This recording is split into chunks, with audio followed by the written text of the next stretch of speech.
I say I am Pocho, but don't confuse that with the old sense of the word. The Pocho most people know is the one described by their knowledge of language. They are said to not know Spanish well. It meant to be spoiled or rotten. At the worst, it is synonymous with traitor. A Pocho has been considered a traitor to the language, history, and culture. In one word, Americanized.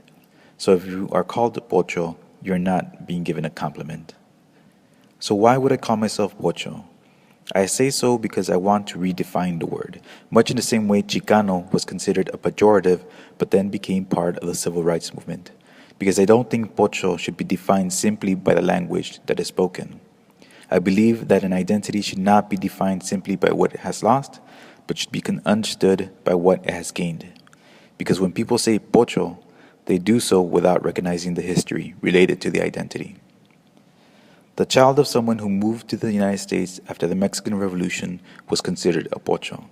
We are talking about the 1920s then. More than 890,000 legal Mexican immigrants came to the United States for refuge between 1910 and 1920. And the truth is, many people haven't bothered to find out what the Pocho of that time went through.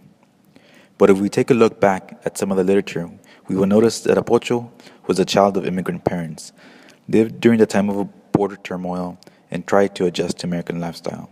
And if we make comparisons to today, we see how we are living during a time of border turmoil because of cartel violence, live in an area where some parents have been immigrants, some with papers and others without, and to this day try to be completely accepted by a nation. Because if you learn about laws being passed, you know we are not equal. But to redefine Pocho, we must understand what is gained, not to dwell on what is lost, because that is how it has always been defined. This Pocho is not only influenced by the American and Mexican culture, but also a world culture. This creates a Pocho that sometimes does not fit the mold of the traditional Chicano, American, or Mexicano. In language, it is true. I don't speak perfect Spanish, but I know Tex-Mex, Spanglish, English, and others. But the importance is to know that for my region, it serves me well. A Pocho didn't lose the complete language, he transformed it. Religion. The image of the Virgin Mary, Catholicism, saints, rituals, they've all played a large part of stories and lives. But what if you don't believe? What if you only attend church in case of emergency weddings, quinceañeras, and baptisms? Can you still make promesas? If your mother says, "Si Dios quiere," and you don't say yes, will you see her again? Yes. You can, because even if you are Jehovah's Witness, Mormon, Buddhist, or non-religious, promises can be kept and you can always come back. Music. A veces, to be Pocho is to have different tastes and access to music. Sometimes you're listening to Ramon Ayala con La Familia, then listening to a political song by Rage Against the Machine, and partying it up con Calle 13. It is about being able to listen to music not only in two languages, but different purpose and meaning. Son cumbias, electronic, 80s, un poco de todo. But that is how we can learn. History through corridos, current discussions through political artists. And why is this important? It's important to admit that we are the product of multiple influences of language, culture, and beliefs. No solamente soy mexicano. I live in a modern America, do not have shame, and know that it does not make me any less proud of who I am.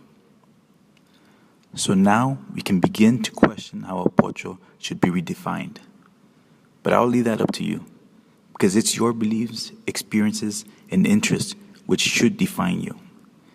Whether you're Border Pocho, Nuevo Pocho, Cali Pocho, or not Pocho at all.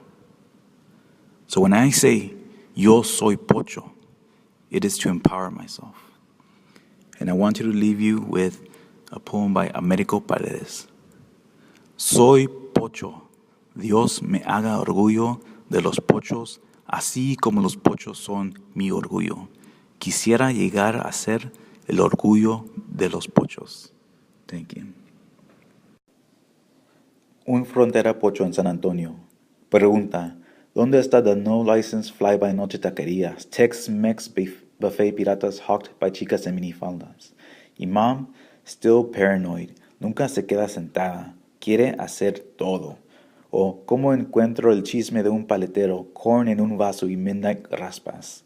Respuesta, quién sabe. But stop by the Alameda en Market Square.